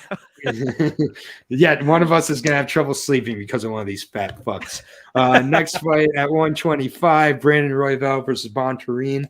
You sold me on Roy Val, man. I switched over to Roy Val. We both are on Roy Val. Caitlyn Chicagian versus Maya. Caitlyn Chicagian. Plain and simple. And on a card like this, one of my more confident picks, probably one of my 3-4 most confident picks on the card. We've seen it. And again, I just don't know what would have changed. Michelle Pereira versus Andre Fiallo. Michelle Pereira for both of us. And then in the main event, we've got a disagreement. I've got Giga Chikadze. You've got Calvin Kattar. Steve joining at the last minute. What up, Steve? Had Jillian on. Got 5 disagreements on the card here if you want to go back and listen. But this card's awesome. It really is a cool card. Really good main event. First of all, that has extreme impact on, I think, the title fight coming up in a few months. I do think one of these guys puts on a show. They're getting put in there over Korean Zombie. I believe that. I don't know if that's officially been announced yet either. Korean Zombie involved. Yeah, so it's one of those unofficial official announcements. So if Kattar comes out here and knocks out Giga, or if Giga knocks out Kattar, they're, I think, getting put into that slot. Unless they really want to protect the Max Holloway Volkanovski fight from happening, and then they'll wait off on it. But I mean, this is an awesome card. There's no minus 300 favorites on this card. You don't see that often. I mean, the biggest favorite is the main event, which we disagree on. It's pretty wild. And then, you came in way too late. It's okay. You can go back and watch it. Steve, don't worry about it. I think he tries closing out and keeps the back line. Yep. And then destroyed the national championship last night, hoping to keep the ball rolling. Absolutely. Armchair, rooting for you as always, man. What's coming up for you, Lewis? Anything coming up this week on the channel? Yeah, going to be doing a lot more Who's Wins. So at the moment, we've got the Giga fight on there. We've got Francis and Garn. And today dropped Moreno and Figueiredo 3. Yep. So that's on there. And I'm going to be recording a bunch tomorrow for the channel, including Mousasi and Vanderford, people, stuff like that. Nice. So going to be a lot of different ones on there as well. Yeah. So if you want the full opinion of the Giga fight, it is on my channel. Yep.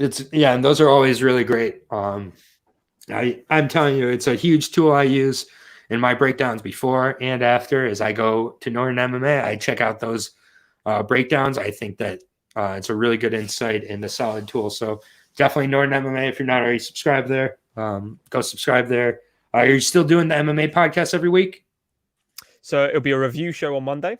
Yep. As everyone, and then an MMA show with and or people as and when. And my last one was with Jordan Vucenic, the current Cage Warriors featherweight champion.